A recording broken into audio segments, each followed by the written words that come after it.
En nuestras Biblias el libro de Primera de Corintios. Hoy vamos a empezar el capítulo 14, por fin llegamos a este capítulo 14, que Pablo sigue hablando de los dones espirituales. Y él va a tratar un tema, ¿verdad?, que era muy polémico en la iglesia de Corinto, pero que sigue siendo un tema muy polémico todavía en nuestros días.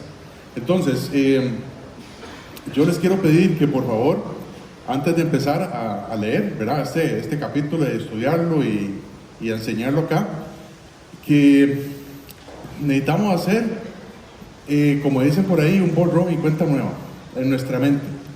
Y necesitamos meter la palabra de Dios en nuestra mente y en nuestro corazón. Hay cosas, ¿verdad?, que se nos han enseñado acerca de las lenguas, hay cosas que hemos visto, ¿verdad?, pero lo más importante es lo que dice la palabra de Dios.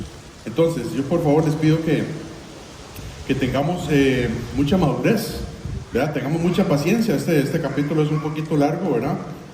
Hoy solamente vamos a ver los primeros 5 versículos. Entonces,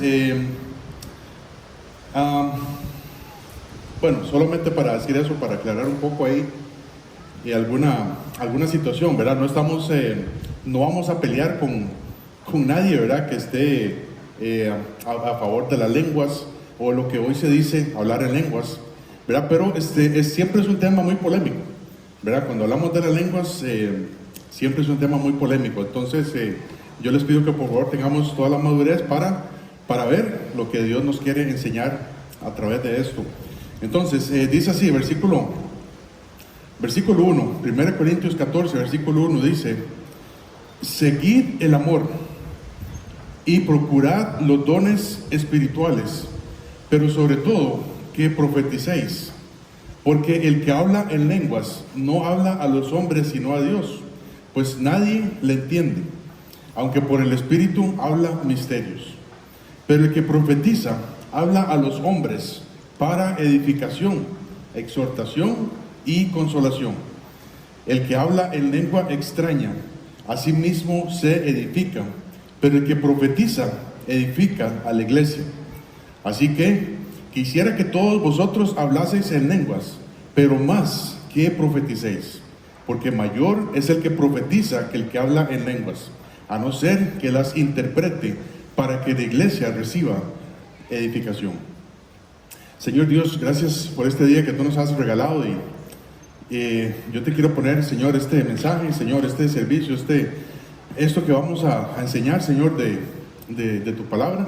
Señor, te lo quiero poner en tus manos, Señor, y que seas tú, Señor, que seas tú guiándonos en este estudio, Señor, que si hay algo, Señor, que nosotros necesitamos mejorar, una actitud, Señor, que necesitamos cambiar, algo, Señor, que necesitamos madurar, Señor, que tú también nos hables y que hoy pueda ser un día de edificación para todas nuestras vidas, Señor.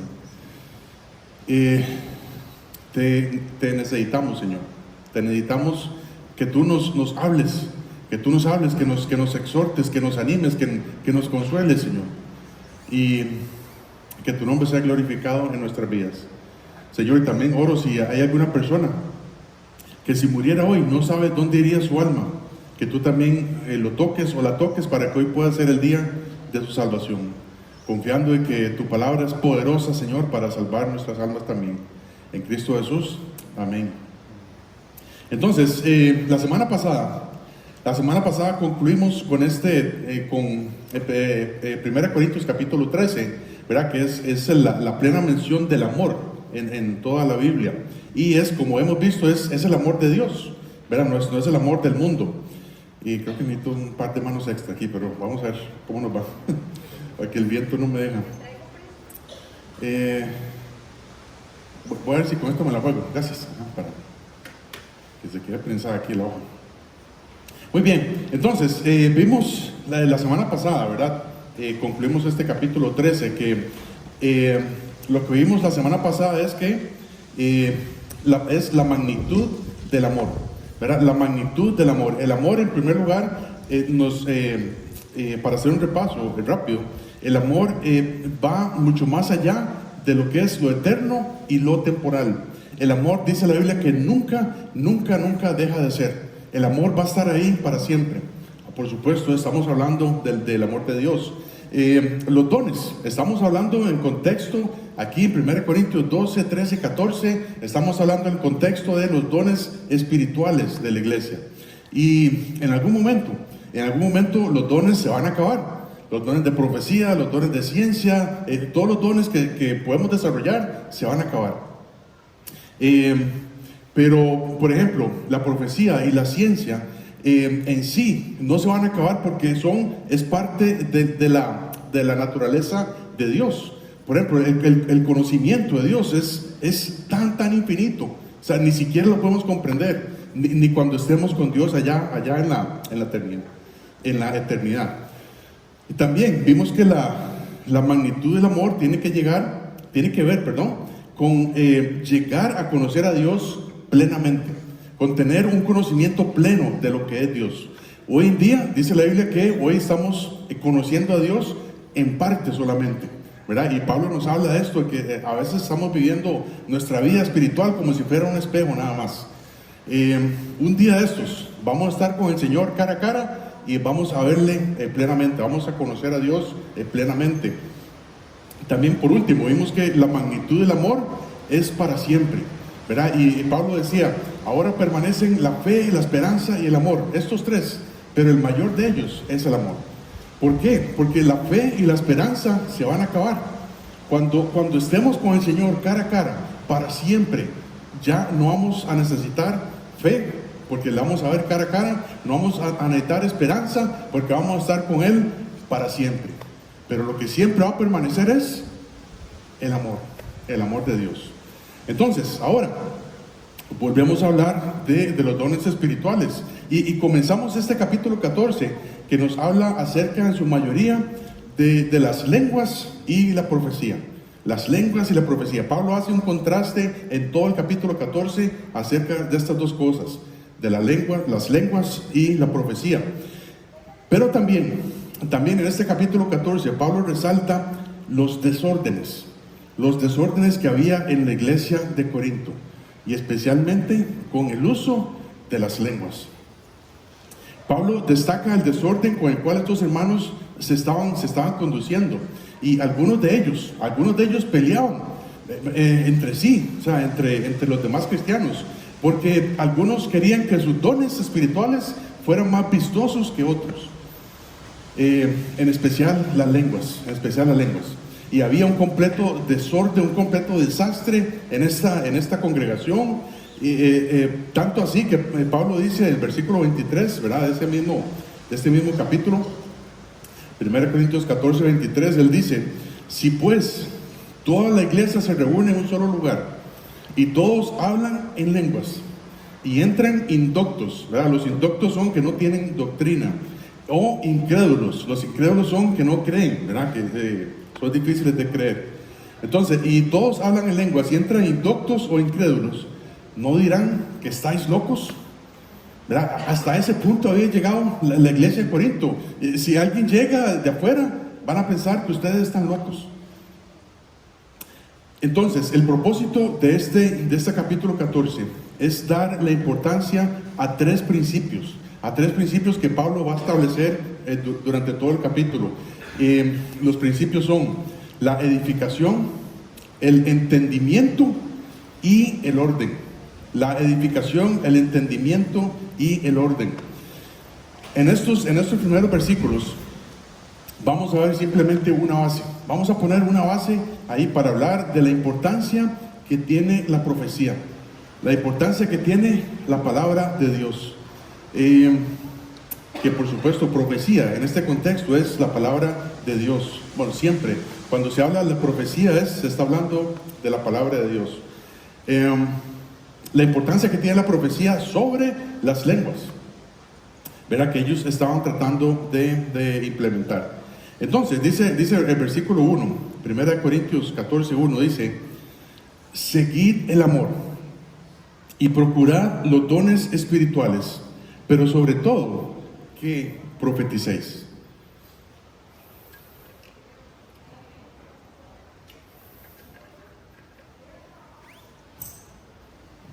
pero sobre todo que profeticéis. Entonces, en primer lugar, lo que se menciona acá es, Pablo dice, seguid el amor, seguid el amor.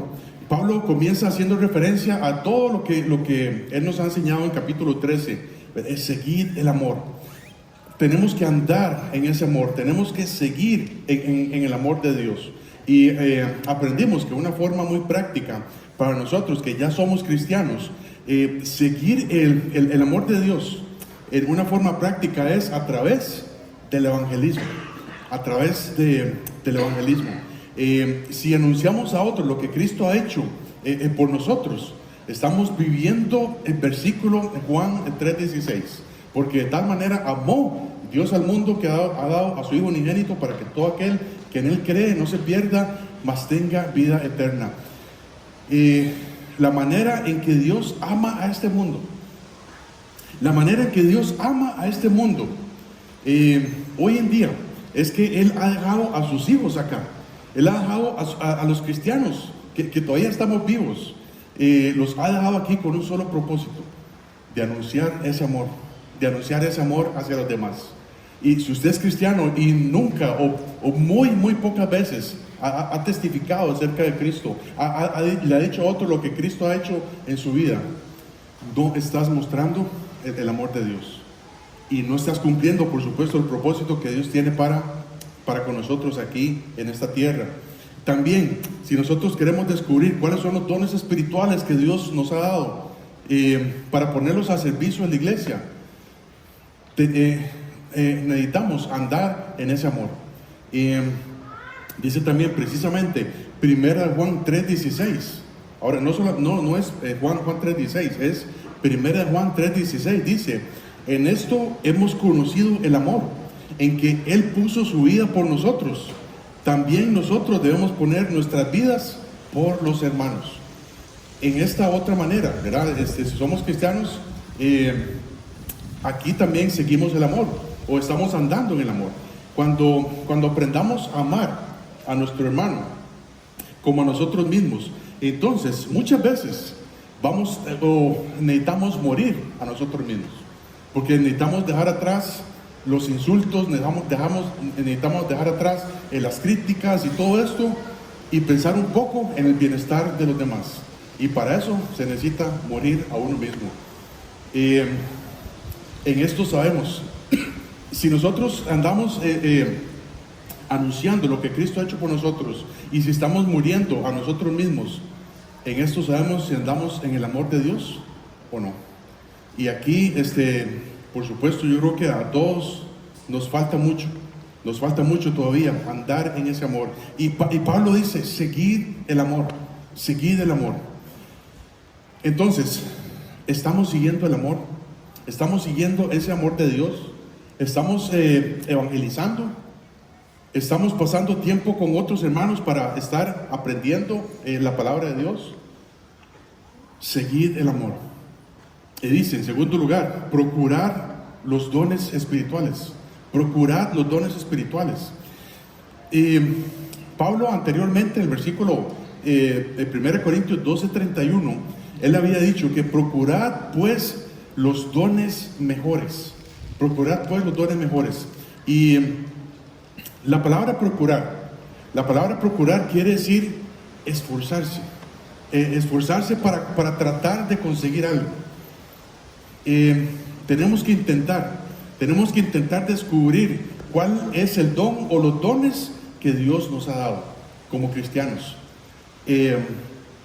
Si ya nosotros nos hemos arrepentido de nuestros pecados, hemos puesto nuestra fe en Cristo Jesús, dice la Biblia que somos hijos de Dios, y Él nos da por lo menos un regalo, y es un don espiritual para ponerlo al servicio de la iglesia. Usted dice, yo soy cristiano, pero yo no tengo ningún don. No, es mentira. No has descubierto el don que Dios te ha dado, pero Dios te ha dado un don por lo menos, o más en algunos casos. Entonces, sea el don de servicio, ¿verdad? Pablo en Romanos capítulo 12, ¿verdad? Menciona mucho esto también del don de servicio. Tengo que esforzarme a servir. Si Dios me ha dado el don de servicio, yo tengo que hacer algo para servir. por ejemplo, esforzarme en venir temprano para limpiar, esforzarme para venir a ayudar aquí, para montar de toda esta chunchera, esforzarme para ayudar en la clase de niños, ¿verdad? A pesar de que yo ni siquiera sé cómo enseñar a niños, lo que sea, pero yo tengo que esforzarme, yo tengo que hacer un esfuerzo, usualmente, ¿verdad? Y usualmente cuando un cristiano quiere descubrir cuál es el don que Dios le ha dado, empieza con este don, empieza con el don de servicio. Yo no tengo la menor idea qué es lo que Dios me ha dado, o cuál es el don que Dios me ha dado, y empieza con el don de servicio. Y para eso se necesita esforzarse, es procurar. Entonces, Pablo dice también, ¿verdad? Procurar los dones mejores, ¿verdad? Versículo 31, el capítulo 12. Ahora, ¿cuáles son esos dones mejores? ¿Verdad? Los dones mejores Pablo también los describió antes. El versículo 28, 1 Corintios 12, 28, dice: a unos puso Dios en la iglesia, primeramente apóstoles, luego profetas y luego maestros. Para plantar una iglesia, se necesita de alguien o de algunos hermanos que tengan estos tres dones. Hoy en día el don de apóstol, ¿verdad? No es que yo tenga 3 o 4 nombres y que yo me autodenomine apóstol. No, la palabra apóstol quiere decir alguien que es enviado, ¿verdad? Esto es lo que quiere decir apóstol, alguien que es enviado. Los misioneros, ¿verdad? Esto es un misionero, ¿verdad? Alguien que es enviado es un misionero. Los misioneros van a comenzar nuevas iglesias. En segundo lugar, los profetas, ¿verdad? Hoy en día los profetas, ¿verdad? No quiere decir Dios me dijo, Dios me habló y en un sueño y me dijo esto y esto. No, ya eso ya no existe. Eso era en el Antiguo Testamento, pero Dios ya ha establecido aquí toda la profecía, ¿verdad? Toda la profecía, toda la enseñanza de Dios aquí está, impresa, escrita. Hoy en día los profetas son los predicadores de la Biblia, que ellos despiertan a la gente con la palabra de Dios. Y lo tercero, son maestros que sirvan para enseñar, a instruir a otros en la palabra de Dios.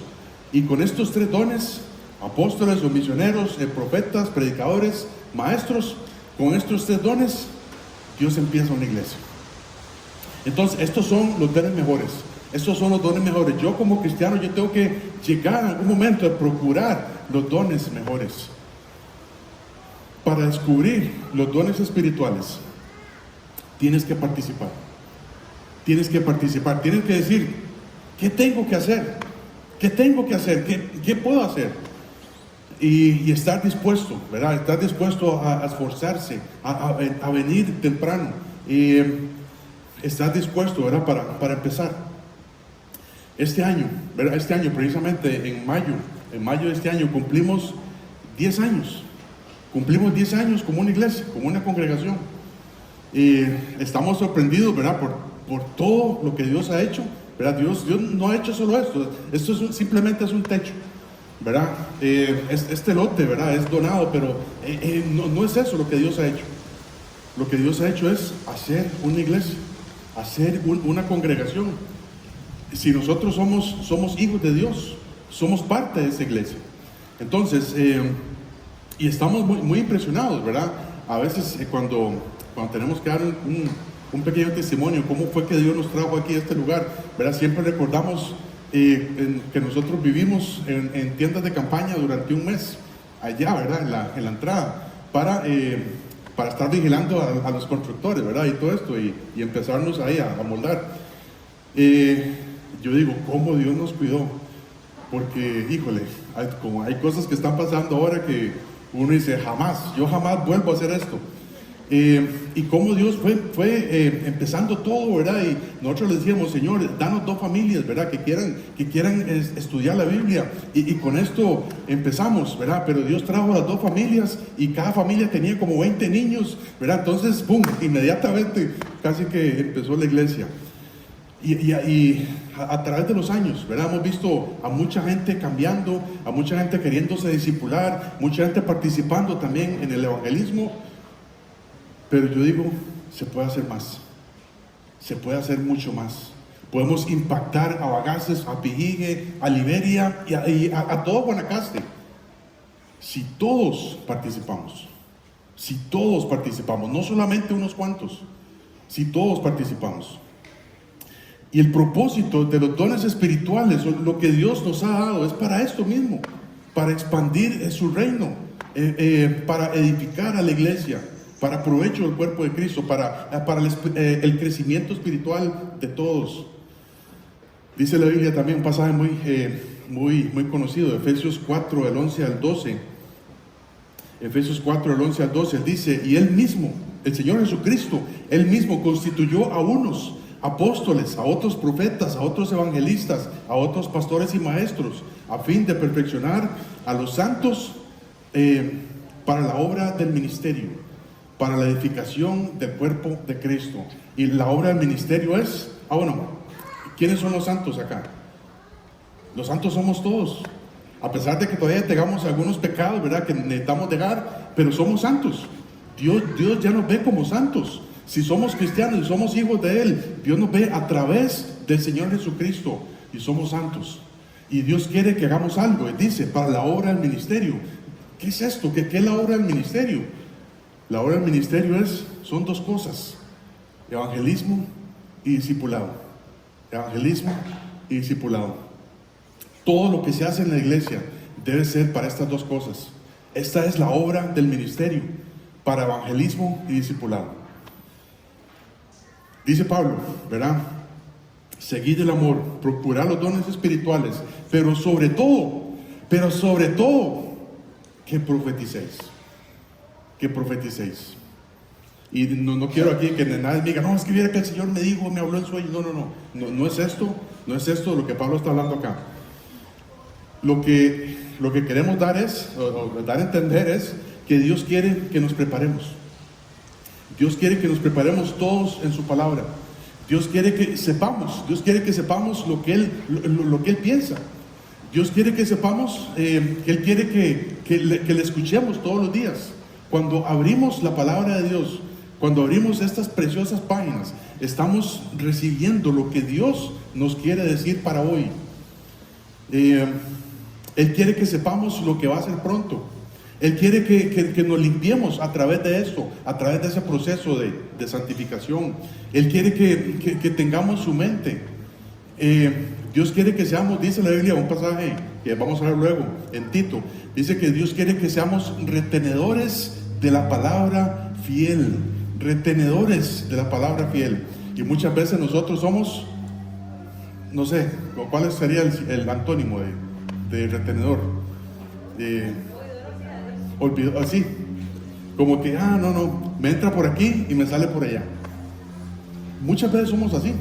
O estamos leyendo la Biblia y pensando en lo que tengo que hacer, pensando en el desayuno, y somos oidores olvidadizos.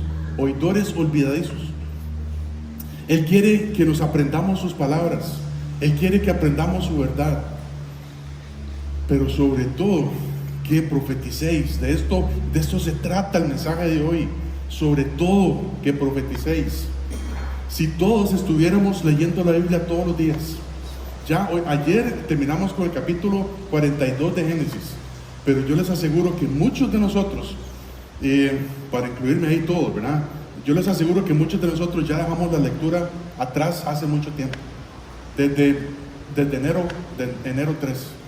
Y usted comienza ahí en la Biblia y, pero hay cosas que tengo que hacer y hoy me levanté tarde, entonces hoy no leo la Biblia. Y así piensa, así se empieza. Así se empieza a dejar atrás a Dios.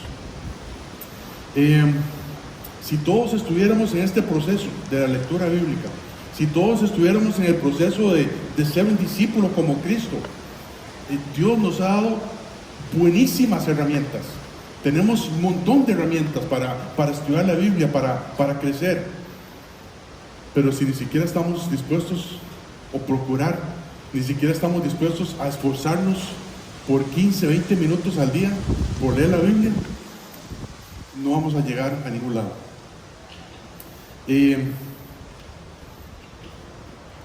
Sobre todo que profeticéis, sobre todo que profeticéis.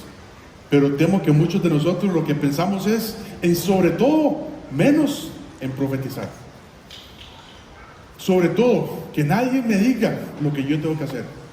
Sobre todo, que yo vengo temprano y me voy, vengo tarde y me voy temprano, soy el último en salir. Sobre todo que yo asisto de vez en cuando y ya. ¿Cuál es tu sobre todo? ¿Cuál es tu sobre todo esta mañana? Yo pienso que no muchos estaríamos diciendo esto. Sobre todo estamos profetizando. Sobre todo estamos en este proceso de ser igual a Cristo. Sobre todo estamos leyendo la Biblia. Yo creo que no. Estamos pensando en sobre todo, menos en eso. Menos en profetizar. Y cuando digo profetizar es en todo esto, esta preparación de la Biblia que Dios quiere que tengamos.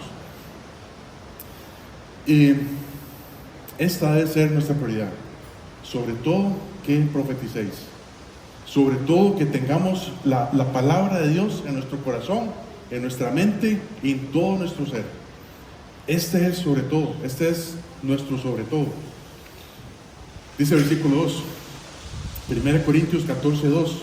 Dice, pero el que habla en lenguas no habla a los hombres, sino a Dios, pues nadie le entiende, aunque por el Espíritu habla misterios. Este versículo de las lenguas que Pablo se refiere, está hablando en primer lugar, a lenguas conocidas, ¿verdad? Luego Pablo dice, hay una lengua extraña por ahí, pero todavía estamos hablando de lenguas conocidas. Y es como aquí, por ejemplo, yo no sé, yo quiero que levante la mano si alguien habla francés. ¿Vos hablas francés? Un poco. Ay, oiga, aquí tenemos un don de lenguas ahí. Qué bueno, hombre, buenísimo. Supongamos que aquí nadie habla francés, ¿verdad? Y llega alguien que nunca ha hablado francés, no ha tenido nada, ni siquiera sabe cómo se dice croissant, o ni siquiera tiene esto, ¿verdad? Como dicen que los franceses tienen que tener como un gallo ahí, ¿verdad? Pegado. Pero bueno, hoy tengo miedo a hacerlo porque yo creo que... ¿verdad? Ahí está. Ok, ya se dieron cuenta. Entonces, supongamos que nadie habla francés acá y llega alguien hablando en francés. No solamente alguien hablando francés, sino predicando en francés. No sé ni cómo sería esto, ¿verdad? Yo sé algunas palabrillas, ¿verdad? Pero solamente me acuerdo del croissant, ¿verdad? Entonces, por supuesto, ¿verdad? Por supuesto, Dios es el creador de todo, incluyendo los idiomas del mundo entero. Dios es el creador de todo, incluyendo los idiomas del mundo entero. Y si Él sí puede entender a alguien que hable francés, a alguien que hable alemán, a alguien que hable chino, ¿verdad? Él sí lo puede entender, aunque ninguno de nosotros lo pudiera hacer. Y Pablo dice, porque el que habla en lenguas no habla a los hombres, sino a Dios, pues nadie le entiende. Nadie le entiende, ¿por qué? Porque nadie habla ese idioma, solamente Dios le entiende. Por eso dice, Él habla solamente a Dios. Recordemos que todo lo que se hace en la iglesia debe ser para edificación. Si algo que parece bonito o interesante, ¿verdad? Como escuchar aquí hablando francés, ¿verdad? Si algo que parece bonito o interesante o algo llamativo a los demás, no necesariamente hay que hacerlo simplemente porque sea bonito, ¿verdad? Porque sea llamativo, porque no se estaría haciendo para edificación, sino simplemente para entretenimiento. Y luego Pablo dice, bueno, si alguien habla en otra lengua, que alguien interprete. Yo recuerdo hablando de esto, ¿verdad? Que esto, lo que tenemos que entender es que en Corinto, esto es lo que estaba de moda. cuando alguien entraba a las iglesias, escuchaba ese desorden, ¿verdad? Que Pablo ahorita dice, ¿verdad? De hablar en lenguas desconocidas, en lenguas extrañas. Dice, no van a pensar que ustedes están locos, ¿verdad? Pero eso era lo que estaba pasando de moda, ¿verdad? Que esto de las lenguas era un boom allá en Corinto. Y yo temo que en muchos casos hoy en día también. Pero no porque algo sea interesante, no porque algo sea llamativo, ¿verdad? Se puede hacer en la iglesia, porque se estaría haciendo simplemente para entretenimiento.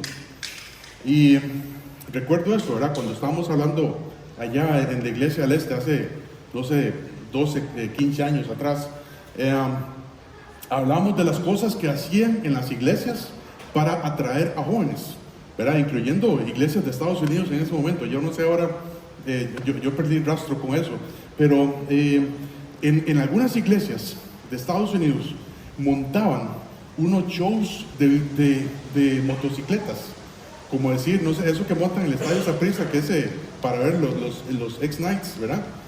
Es como si montamos aquí un par de tarimas, ¿verdad? Y para atraer a jóvenes, entonces vamos a contratar, ¿verdad? Porque ellos contratan a estos pilotos, ¿verdad? Para que hagan maniobras para atraer a jóvenes, ¿verdad? Y ahí estaban ahí, ¿verdad? Y pegando brincos y todo esto. En una iglesia, para atraer a jóvenes, porque era algo llamativo para ellos. O hacían shows de bicicletas o lo que sea, ¿verdad? Pero entonces, esas cosas pueden ser llamativas, pero ¿qué van a edificar? ¿Qué van a edificar eso? Nada. Entonces, no debemos de dejarnos llevar por lo que está de moda, ¿verdad? Como en este caso las lenguas ahí en Corinto, sino que debemos de hacer todo para la sana edificación, para la sana edificación. Dice Pablo continúa diciendo, versículo 2, 1 Corintios 14:2, pero el que habla en lenguas no habla a los hombres, sino a Dios, pues nadie le entiende, aunque por el Espíritu habla misterios. Si alguien llegara a hablar en francés, ¿verdad? Bueno, yo no sabía que alguien hablaba francés acá, pero si alguien llegara a hablar en francés acá por medio de un don sobrenatural, y aunque pueda estar diciendo los misterios de la Biblia, nadie le va a entender. Nadie lo va a entender cuando solamente uno hable ese idioma. Dios sí le estaría entendiendo, pero no se estaría haciendo para edificación, sino casi que es puro para entretenimiento. Entonces, dice así también, versículo 3, 1 Corintios 14:3. Y hermanos, y este es el versículo clave de esta mañana. 1 Corintios 14:3 dice, pero el que profetiza habla a los hombres para edificación, exhortación y consolación. Profetizar, ¿verdad? Ya vemos que es predicar la palabra de Dios, es prepararse en la palabra de Dios, y comienza desde la lectura. Y Pablo usa aquí tres cosas, ¿verdad? Que el que profetiza es para edificación, exhortación y consolación. Entonces, en primer lugar, la edificación es el hecho de estar edificando, haciendo el edificio más grande. No es que tengamos que hacer un segundo piso acá, es construyendo el cuerpo de Cristo, es creciendo, ¿verdad? En la gracia, en el conocimiento de Dios. Y Pablo en muchas ocasiones, él usa este ejemplo de la arquitectura, ¿verdad? Él dice, yo como perito arquitecto, yo puse el fundamento, pero el fundamento es Cristo Jesús, y sobre ese fundamento ustedes tienen que edificar. Edificar significa ¿qué? Construir, ¿verdad? Construir. Los hermanos en Corinto, ellos querían edificarse a ellos mismos. Ellos querían construirse a ellos mismos, y por lo tanto estaban descuidando a los demás. En una construcción, ningún peón trabaja solo. Es decir, no, yo tengo que hacer, el maestro de obras dice, ustedes tienen que hacer un muro, aquí un solo muro, ¿verdad? Y ningún peón dice, no, yo voy a hacer mi murito por aquí. ¿verdad? Y luego lo voy a pegar por allá. No, no, no. Es todos unidos haciendo el mismo muro. Para irle dando forma a la casa, ir dando forma al edificio o lo que sea que se está construyendo. Y en muchas iglesias, hermanos, en muchas iglesias, parece tan ridículo que muchos cristianos están tratando de hacer un murito para ellos mismos. No, yo voy a hacer un murito para aquí, porque no me gusta trabajar en equipo, no me gusta trabajar con los demás. En una edificación, todos los peones tienen que estar unidos para lograr un solo objetivo. Y Pablo se dio cuenta que la iglesia de Corinto estaba descuidando la palabra de Dios y le estaban dando más importancia a las lenguas, le estaban dando más importancia a eso que estaba de moda.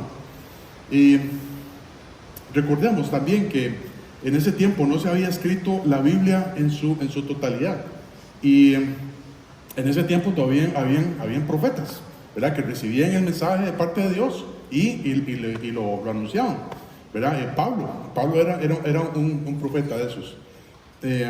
Aparte de apóstol también, él anunciaba lo que Dios le mandaba.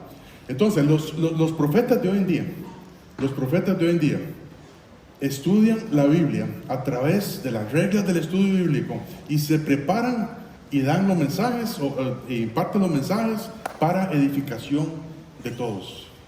No es para edificación de un murito por allá.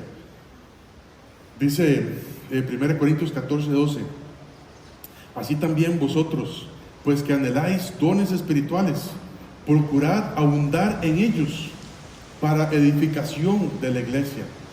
Todo lo que yo haga tiene que ser para tratar de edificar el cuerpo de Cristo. Dice también el versículo 26, en ese mismo capítulo, ¿qué hay pues, hermanos, cuando os reunís? Cada uno de vosotros tiene salmo, tiene doctrina, tiene lengua, tiene revelación, tiene interpretación. Hágase todo para edificación. Hágase todo para edificación. Cuando se predica la palabra de Dios, debe ser para edificación, no para tratar de impresionar a alguien con mis conocimientos que yo pueda tener. Dice también Pablo, en Hechos 9:31, dice, Hechos 9:31, entonces las iglesias tenían paz por toda Judea, Galilea y Samaria, y eran edificadas, andando en el temor del Señor, y se acrecentaban fortalecidas por el Espíritu Santo. Entonces dice que las iglesias eran edificadas, ¿cómo? Andando en el temor del Señor.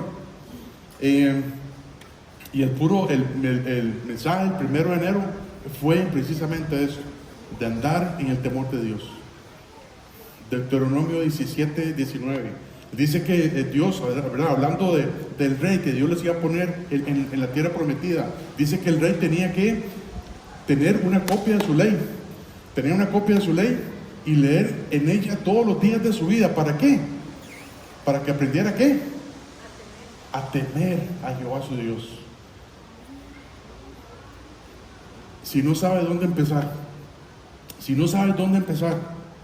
tienes que empezar leyendo la palabra de Dios, para que aprendamos a temer a Dios. Y solo nosotros andando en el temor de Dios, solo nosotros leyendo la Biblia, vamos a aprender a andar en ese temor de Dios. Y si nosotros andamos en ese temor de Dios, las iglesias se van a fortalecer.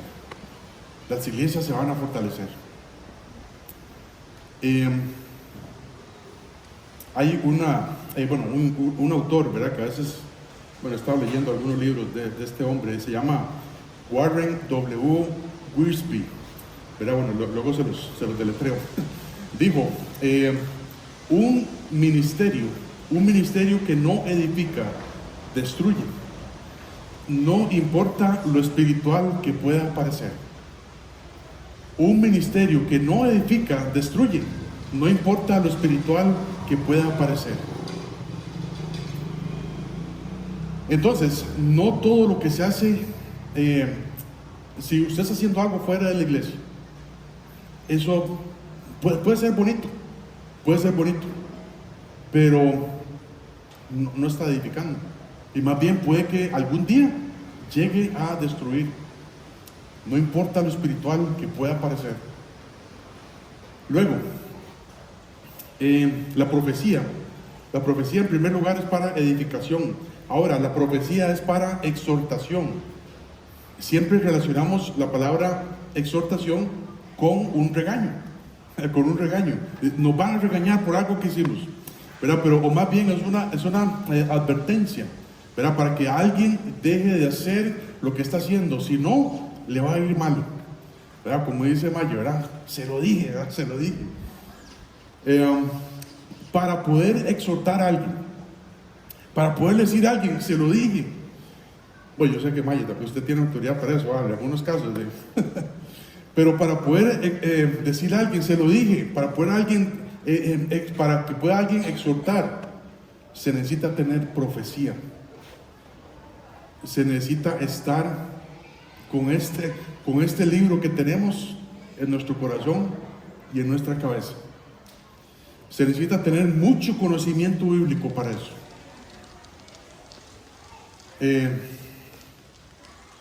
Comenzando porque en primer lugar dice la Biblia que yo tengo que ver en primer lugar la viga que está en mis ojos antes de poder señalar la paja que está en el otro hermano. Y solo este versículo como que nos refrena un poco, ¿verdad? De decir, se lo dije, Víctor, ¿verdad? Entonces, también la exhortación debe hacerse con un fin. La exhortación no es simplemente para señalar a alguien y destruirlo. La exhortación debe hacerse con el fin de motivar, con el fin de animar, no con el fin de criticar o con el fin de destruir, o menos con el fin de comparar. Dice un pasaje en Hechos capítulo 14, versículo 22, dice: confirmando los ánimos de los discípulos, exhortándoles a que permaneciesen en la fe y diciéndoles, es necesario que a través de muchas tribulaciones entremos en el reino de Dios.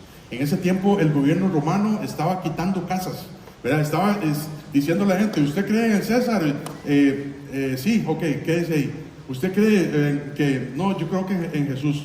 Ok, entonces le quitaban todo y se lo llevaban presos, ¿verdad? Y en este sentido dicen que los discípulos andaban confirmando los ánimos de los otros, porque estaban pasando por muchas tribulaciones.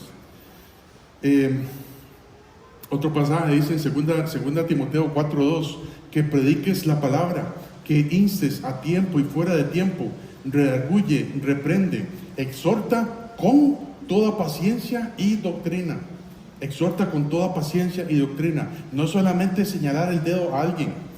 La doctrina, por supuesto, es la enseñanza de la Biblia.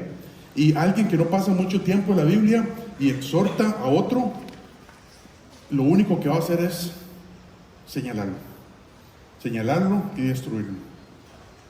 Exhortamos para dar sana enseñanza a través de la palabra de Dios, para que la persona se corrija y se motive a seguir adelante. Segunda de Timoteo 3, 16 y 17 dice: toda la escritura es inspirada por Dios y útil para enseñar, redarguir. Redarguir es como diciendo, venga por aquí, este no es el camino. Para redarguir, para corregir, para instruir en justicia, a fin de que el hombre de Dios sea perfecto, enteramente preparado para toda buena obra. Yo tengo que ser preparado para toda buena obra. Eso es lo que la Biblia llama un perfecto.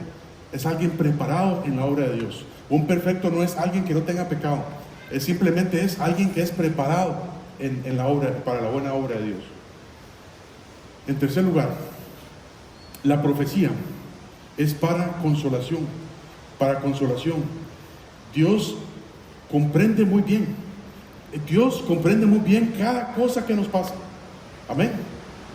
Y Él quiere consolarnos de la mejor forma, ¿verdad? Y consolar es, no sé, como dándole a alguien, no sé, hermano, todo va a estar bien, ¿verdad? Le da un abracito. Puede ser que eso sirva a veces. Pero dice la Biblia, precisamente, bueno, ahora en 2 Corintios 1, del 3 al 4.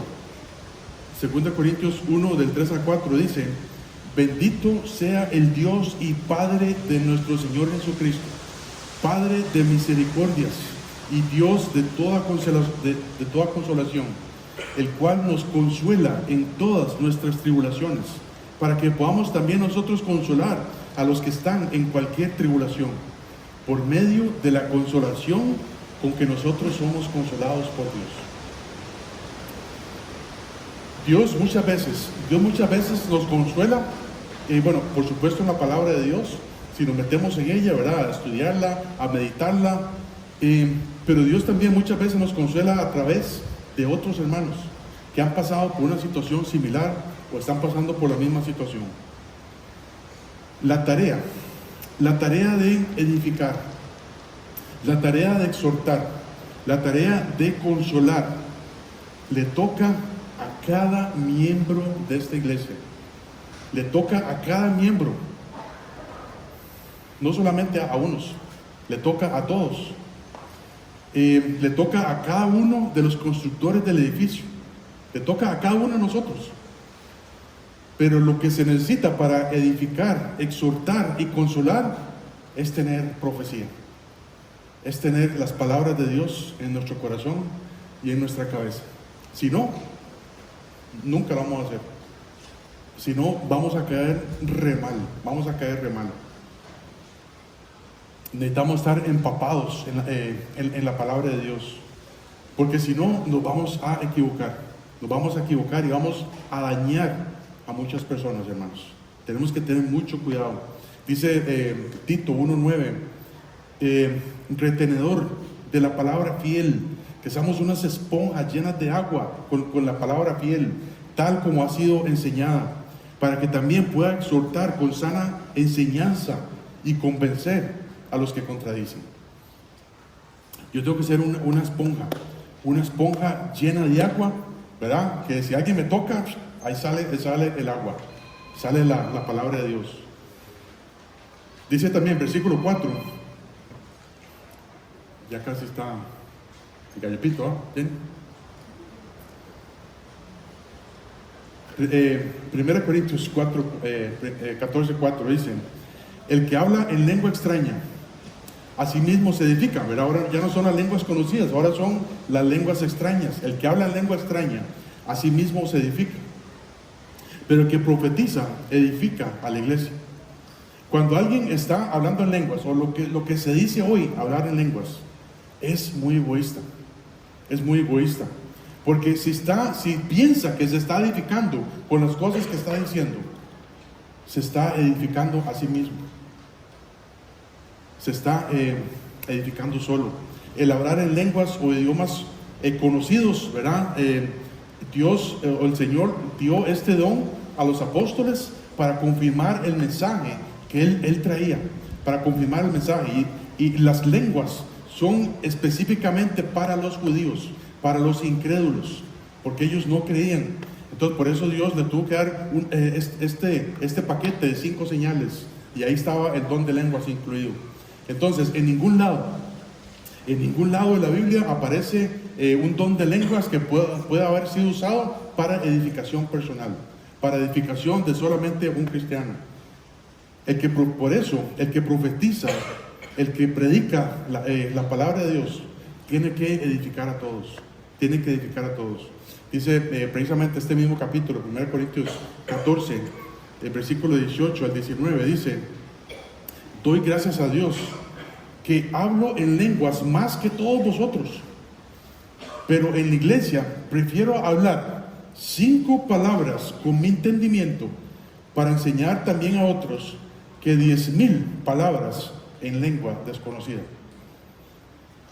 Se dice que Pablo llegó a hablar, no está comprobado, ¿verdad? Por supuesto, pero se dice que Pablo llegó a hablar por lo menos unos 14 idiomas.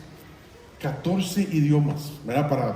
Él fue a visitar a muchos de estos países, ¿verdad? Que estaban allá en el Medio Oriente. Y puede ser, ¿verdad? Puede ser que sí. En ese momento no había Google Translate ni nada de esto, ¿verdad? No había muchas aplicaciones de traductores. Pero él dice: yo prefiero hablar 5 palabras con mi entendimiento que 10,000 sin que se entienda nada.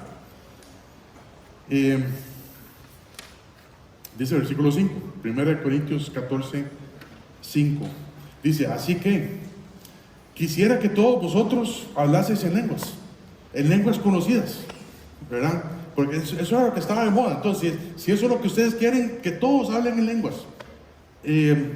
Pero más que profetizaseis, porque mayor es el que profetiza que el que habla en lenguas, a no ser que las interprete, para que la iglesia reciba edificación. Ojalá que todos ustedes hablen en lenguas, pero mejor que tengan la palabra de Dios, mejor que prediquen la palabra de Dios. Y lo más importante es profetizar. No son las lenguas, es profetizar, es prepararse en la palabra de Dios, es estar con Dios todos los días, es estudiar la palabra de Dios. Y si no hay un intérprete que diga qué significan esas lenguas, entonces no sirve para nada.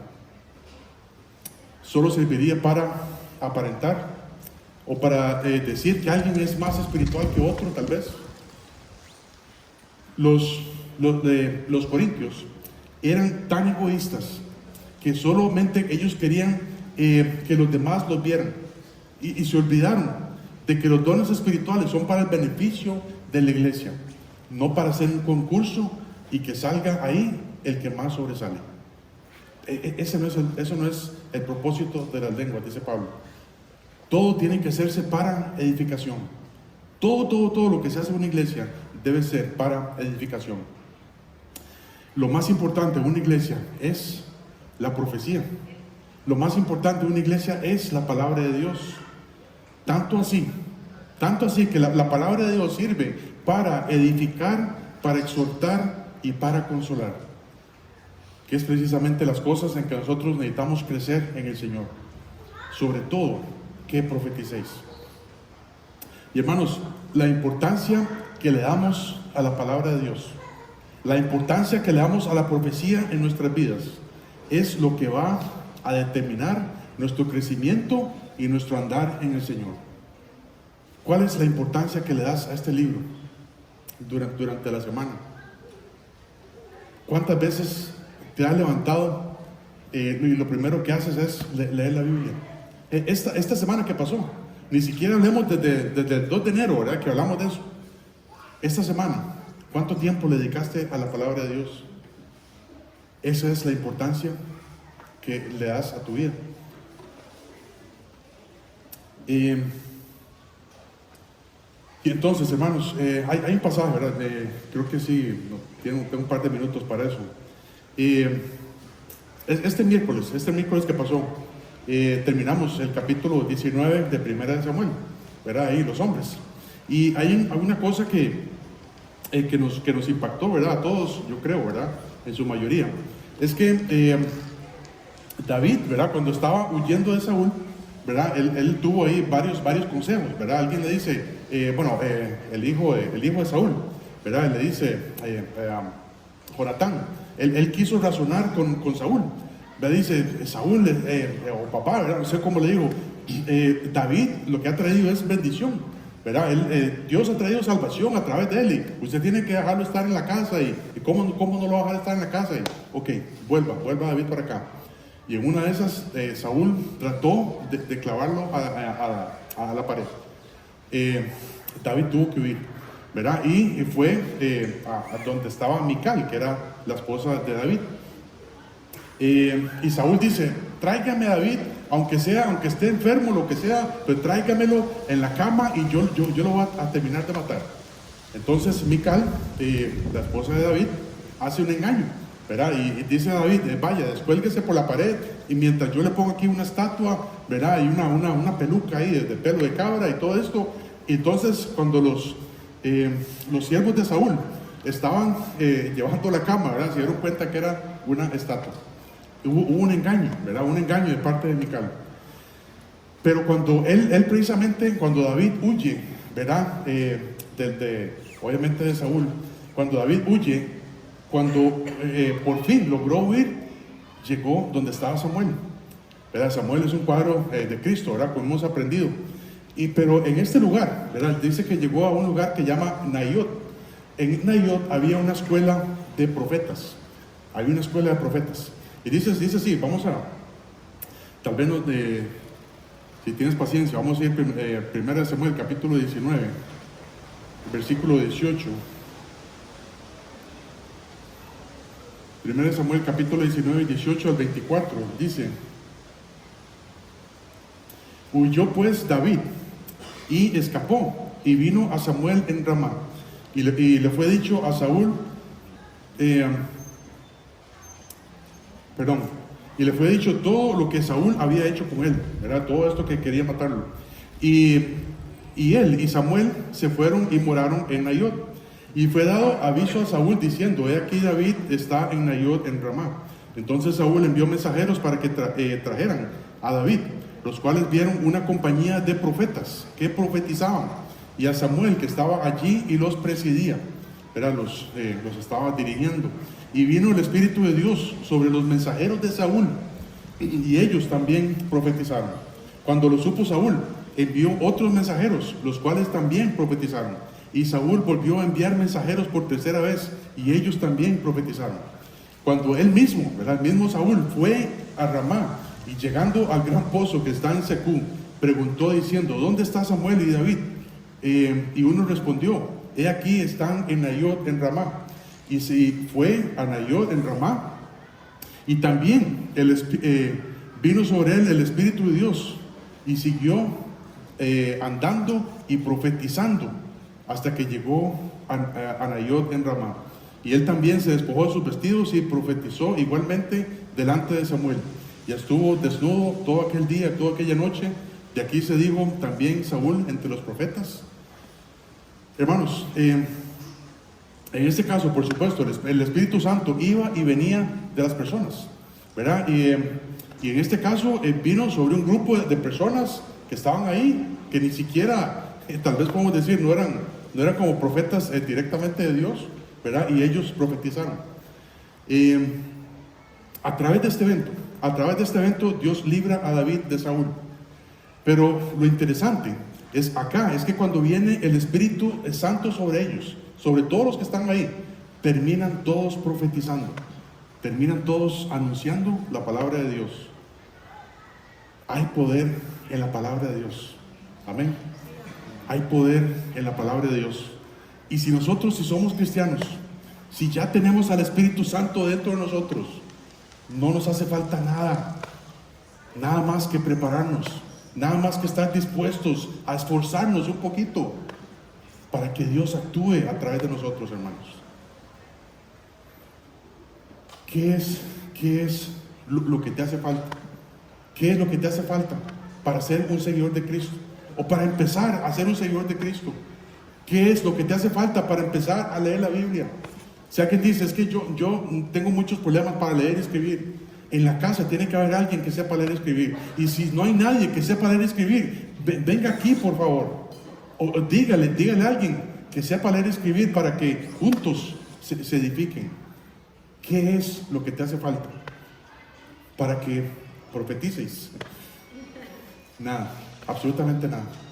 Nada más querer, nada más empezar. Vamos a orar.